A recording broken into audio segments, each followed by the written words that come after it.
Did you meet these fantastic men? Ian, Paul, it's so lovely to have you here with us. Welcome. And I raise my glass to welcome you. We have the Vice President of Marketing from Zing Zang, the company who makes the best not only mixers, but now ready-to-drink cocktails.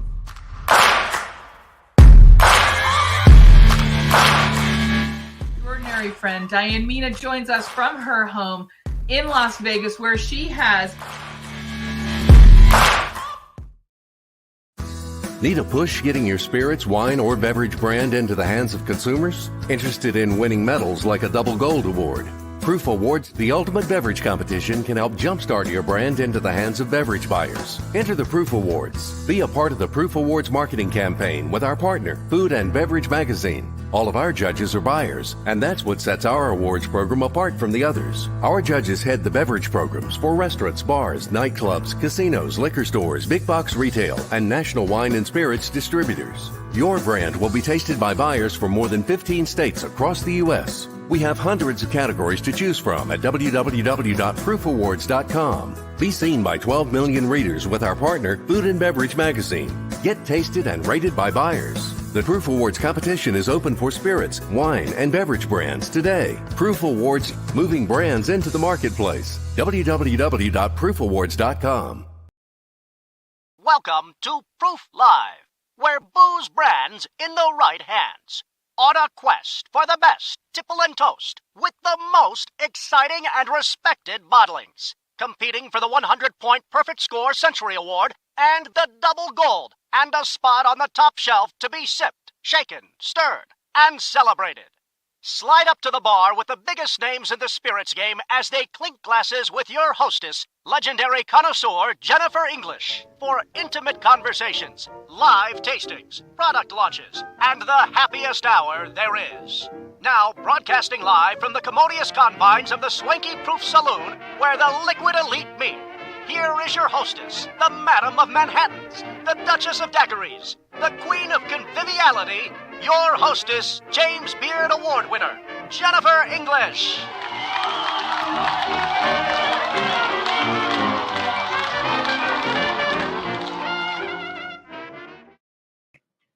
Well, hello, everybody, and welcome. I'm Jennifer English, and I am very happy and proud to be the editor-at-large of Proof Magazine.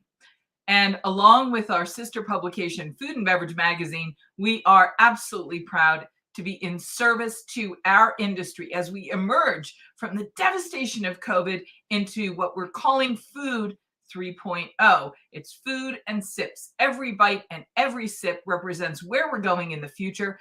And sometimes to do that, we have to celebrate where we've come from and where we're going. Now, if I told you that one of the most delicious and extraordinary sips that I've had in the last year was something that involved a sweet potato, you would wonder whether this was something in an edible form that I've turned into something I can sip, or, as you probably know from the nature of this show, it is a spirited sip. Not only is it a spirited sip, it's a Proof Award-winning spirited sip. We're going to take you to California, where for over 100 years in the Central Coast region, this distillery and this family have been both going to the farm and coaxing from the earth the most extraordinary flavors and brightness, vitality, the very definition of fecund. It's rich.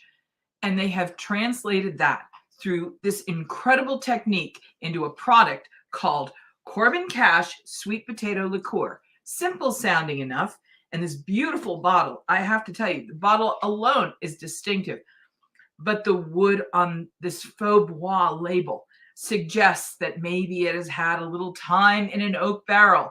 It is clear like a bourbon whiskey or another beautiful sip, and when it is put into our neat glass, the official tasting glass of the Proof Awards, you can begin to see that looks very sophisticated. And so, as we begin to celebrate the winner of the most innovative spirit of the year, we welcome the founder. David Souza, welcome. Thank you, Jennifer. Great to be here. I'm so thrilled to meet you.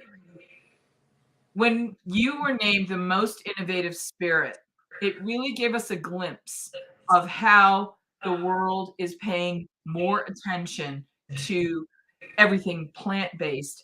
And I have to say, you are on the cusp of so many emerging trends with this delicious sweet potato liqueur. I have to welcome you and say, whatever gave you the idea to do this? It was mainly a sustainability decision. We have on our farm, we have a lot of sweet potatoes that don't make it to market. Interesting. Not that they're not edible, but they're just too big, too small. They're not what the grocery stores perceive as perfect. So we used to sell them for cattle feed, up to 1,000 pounds for $5. So I was looking for some kind of innovation and sustainable thing for our business that would allow us to take these and utilize them in a better way. And what we developed is now we can use the sweet potato to create these great spirits, but also take that mash, still has all the protein, and still give it to the cows. So we kind of killed two birds with one stone. I love this idea because your family has been in this farming business for a long time in one of the most fertile and fecund parts of North America. Would you talk about the land, the place? We talk often in spirits terms about the terroir, but there is so much more to what's in this bottle related to the place than just that sort of minerality and essence. Can you talk about the history of where you are and why it's such an important part of this spirit? Yeah, so sweet potatoes are more of a tropical environment, and they don't grow everywhere, especially in the United States. So the area in which we grow, we have this, it's not so much tropical, but we have the hot and arid, which they love. They do not like cold weather. So it's an ideal growing situation. The real sandy soil actually allows us to grow the sweet potatoes. California is very picky on how their produce looks. So the sand actually lets the potatoes form more of a perfect nature.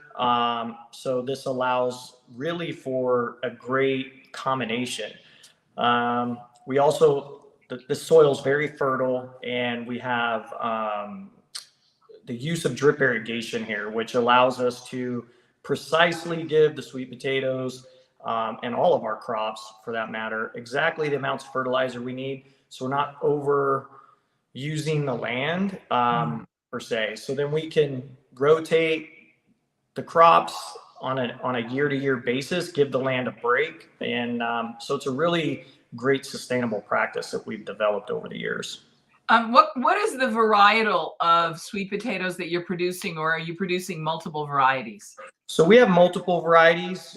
We farm about 9 different varieties. And that's because my dad started the seed program about 30 years ago. So we work directly with LSU and UC Davis to propagate the new varieties. LSU develops them, we prove them, and then we sell them to the industry. Oh, fantastic. Now, talk about your family and your history on the land, and that you have this relationship to this place. Yeah, so my great-grandfather immigrated from Portugal back in 1917, made his way through Boston, landed in Santa Cruz, and he worked in the silver mines there for about 6 months to save up enough money, and ended up here in Atwater, with a little small town, but a big Portuguese community here. Didn't have any family, and he was only 16, so he was looking for something familiar. And he grew sweet potatoes back in Portugal, so he started planting those here, and we've just kind of grown since then. I mean, we've had cattle, we've had watermelons, we've farmed many things, but in the last 15 years, we really kind of our 100% focus has been the sweet potatoes and the rye. And our rye is our rotational crop. So we also make a whiskey from that. But it's our rye is another sustainable practice here that the roots go down 13 feet, and they will actually mine all the nutrients back up to the surface. Oh, wow. That the sweet potato roots don't get. and we dish that in for natural fertilizer. So it helps keep that sustainable process. And how many acres do you have under production at any given time that you're rotating the beautiful crops of both sweet potato and rye through? So about 1,000 acres of sweet potatoes, and then we also have almonds, but sweet potatoes about 1,000 acres, and then we're always rotating. That's fantastic. I have to tell you, I'm originally from Boston, and some of my favorite flavors on the planet originate from a Portuguese tradition. So I am really familiar with the beautiful flavors. But I want to come back to this product in particular. It's a liqueur. And in the spirits world, in the cocktail world right now, it's a complete and total buzz. Everyone is talking about this. All the buyers, all the judges, everybody that was involved in this industry for this award, they were talking about your brand for days because of the sustainability, because of the flavor, because of everything you've achieved with it. It was so groundbreaking in the eyes of our judges and the buyers that people were saying that this is the future of the spirits industry in a bottle. And the way that you describe farm to bottle is also very innovative. How did you come to be a distiller at all, given the enormous success you've had as a farmer? That's a good question. So the quick answer is I had this idea and I had no formal training. So I bought a book off the internet, taught myself how to distill, built a still, taught myself how to distill. After about a year and a half of development of recipe, then it took me another year and a half to build out the distillery. So it was about a 3-year process to, learn and get it all set up. But yeah, it was just like, we have generations of entrepreneurs, and I wanted to put my own spin on the family business. My dad and I aren't far apart in age. That my parents got married really young and had me. And so, I wasn't going to be taking over the farm per se anytime soon at that point. And I would just, I wanted to put my own stamp on the family business, which each generation has typically done. So whether it's been, innovation on the farm or coming up with some kind of new sustainable practice. So the Corbin Cash Barrel Reserve Sweet Potato Liqueur gives me a lot of information about this extraordinary spirit. Barrel Reserve and sweet potato we've already talked about. But let's talk about the name, Corbin Cash. What does that mean? So Corbin Cash is actually my son. So first name Corbin, middle name Cash. Our last name is Souza, very similar to the tequila, so we couldn't use our our family name in the process. So I thought, what better than to name it after the 5th generation? That's fantastic. Yeah. This is also a liqueur, and in our cuisine culture, we've gotten away from that fine dining, multi-course dining where it would be time for the liqueur course. Instead, we've become a cocktail culture that is looking for really innovative products with which to create a panoply of flavors in a cocktail. How did you know to do a liqueur? How did you come upon this winning formula? What's funny is I started out, I didn't really want to make a liqueur. It kind of just happened. So originally I wanted to we had already made the world's first sweet potato vodka, gin. We wanted to make the world's first sweet potato whiskey. And the TTB said, you can't call it whiskey because it's from sweet potato. Like, it doesn't contain any grain. So I was like, well, what else can we do with it? And so the liqueur category wasn't a big pull draw to me initially because I'm not a big sugary cocktail person. But what I realized is that to be a liqueur, you don't have to have 20 or 30% sugar. So we decided to go with the bare minimum, which was the 2%, and let the spirit and the infusion speak for themselves. Because you can always, a great mixologist can always sweeten up a drink with a little bit of simple Right. or turbinado sugar, but you can't ever take that sugar out. So my goal was, okay, let's create something that a category that people know, but let's make it different. Let's not make it such a sugar bomb, and people can always sweeten it up a little bit, but we wanted to be able to also use it in as a base spirit, or drink on the rocks, or add it to your old fashioned or your Manhattan for a little bit of nuance. So well, I know you didn't invite me to share what I do with this with you, but I can't help but infuse my own excitement about my, let's call it test kitchen time with your product. yeah. One of the things that this does brilliantly well is make a tea hot toddy. So a beautiful black tea, like an Assam tea or a Darjeeling tea, with this just 1 in 1, and then a little squeeze of lemon or a piece of lemon. It is just a really wonderful sip. And if you are somebody who likes to take what we call the cure, when you get a little bit of a cough or a cold or a sore throat, I would argue that you can substitute this in place of a Scotch whiskey with superior results. The other thing we've done is we've made a ginger tea, and I use pieces of fresh ginger, and I boil it, and then I add this to it and with the tea bag, and it's really delicious also because the gingery note, the fiery gingery note really pairs nicely with this. Yeah. Then we went a little crazy and we replaced this with the brandy and a brandy Alexander. It was an ooh la la.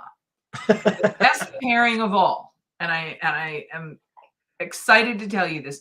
I grew up in Massachusetts, and we do a lot of pumpkin pies, sweet potato pies, and squash pies.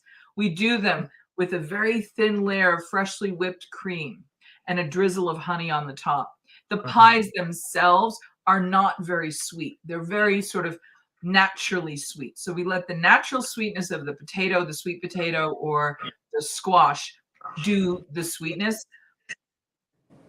That worked well, but the killer was the sweet potato cheesecake, which we then smoked in a Traeger. So a smoky sweet potato cheesecake with this for dessert. It was delicious. Oh, that sounds and that's where I had to share those. You're very indulgent to let me share them with you. No, I love hearing that. I have some friends that are chefs, and they're always telling me how they're using the spirits. And we're big foodies. I'm Italian and Portuguese, so we're huge foodies. And one of my friends, he actually pan fries his onions and uses the sweet potato liqueur in the pan. And it just never sounded that appealing to me. But once we tried it, I was like, oh, something with the caramelized onion and the sweet potato liqueur, it's insanely good. But when you mentioned the ginger tea and the lemon, that's two of our biggest selling cocktails here at the distillery. There's something about the liqueur. It's the ginger and lemon are a perfect pairing for it. It's something about it. And we make here what we call a sweet potato soda. And you can make a fresh ginger syrup and just a little bit of club soda, fresh ginger syrup, and lemon bitters with a couple ounces of sweet potato liqueur, and it's just super good and super refreshing. So it kind of takes a winter, it's got a very November. When people smell it, they're always like, oh, it smells like November, like the holidays. Right. But I'm like, it can definitely do some very summery cocktails with it, especially even substituting it for some spiced rum. It works really well. I have to say, I am a foodie, obviously. When I roast sweet potatoes, I'm sure I've roasted your sweet potatoes for my family. So I'll say thank you. I use all varieties, and I love them all. I love them from the pale ones to the rich rubies. I love them all, the Beauregards, all of them. One of the things I love to do, though, when I roast sweet potatoes in the oven and then I serve them to eat, is I will oftentimes open them up, put a dot of butter, and then I will zest the lime on, so you get the zest of a lime, and then squeeze the lime juice in. So it lends itself really nicely to that sort of bright citrusy moment. And that's something you can do, of course, all summer long. Yeah. And it lends itself very naturally to that. But what I hadn't thought of doing till you were just speaking is doing a Corbin Cash Mule. I bet they're delicious. Oh, yeah. We do them. We do yeah, they are very good. The ginger beer I like ginger beer. Some people want a little bit lighter, but I'm a big fan of ginger beer. So I love the spice notes. And what's interesting is, what's the base spirit that you create to make this with? Because there's some very interesting spice notes here. So the base spirit is it's neutral sweet potato alcohol. So it's the only thing it's not. A lot of people think we start with the vodka, but we actually don't. We start with, it's distilled more like a brandy. So we keep it at about 160 proof to retain some of that viscosity and flavor. So we want to get as much sweet potato note as we can. Then we barrel age it. What you're drinking is barrel aged somewhere between 4 and 5 years. So it's aged just like a real whiskey. Unfortunately, liqueurs can't be quoted as aged with age statements. So we were allowed to call it barrel reserve and say it was rested, but it's actually barrel aged.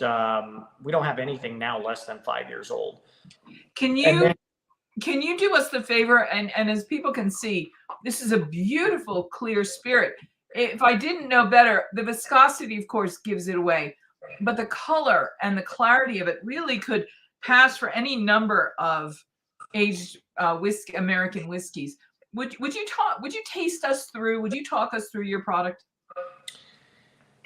Yeah, so I would, when I'm doing a tasting, and initially I'm gonna, you want to smell it. You're gonna get the aroma of, some cinnamon, some vanilla, and some allspice, and those are some of the infusions that we put into it. So we start with that base spirit barrel aged, and then we infuse cinnamon, vanilla, some nutmeg, and then a little bit of star anise, and we marinate that for a specific amount of time, and then we'll just run it through a nice clean filter to sift off any solids, and then but when you taste it, you're going to roll it on your tongue, and you're going to notice it's not super syrupy like typical liqueur. So it's just going to it's going to coat your tongue a little bit, and when you swallow, you're going to see you're not going to get any burn. There's no cheap whiskey in there. It's all really well barrel aged product. So just like, and it's just warm. It's just a lovely, lovely warmth, and it's this velvety wash across the palate of the warmth. Yeah, and it's we did it at 7. We wanted to be on the higher side to really let the spirit shine through, but make it still approachable for new drinkers. So, which I think we kind of tackled that pretty well. Well, I can't tell you how happy I am to meet you and to thank you for being here with us. And would you be good enough to share, if you have, a house toast with our audience? Sure. Let me grab a bottle here.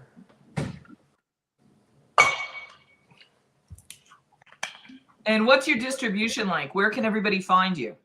So we are mainly in California, but we have tons of retailers that are online. And so if you go on our website, there's quite a few places that will ship all over the country. But up until COVID restrictions ended, you were able to get it on our website. We're hoping that's going to return back to us sometime in August when the Senate gets back in place. But till now, it's online. Cheers. Cheers.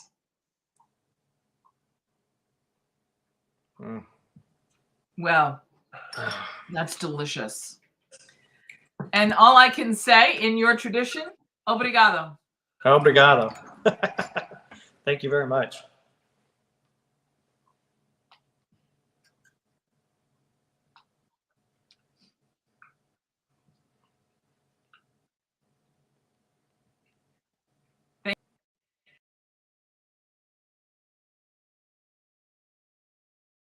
Whether you are thinking about becoming a restaurateur or you are already in the business, Michael Politz has written a must-read, The Food and Beverage Magazine's Guide to Restaurant Success. Pick up your copy today at Barnes & Noble, Amazon, Books A Million, or wherever fine books are sold.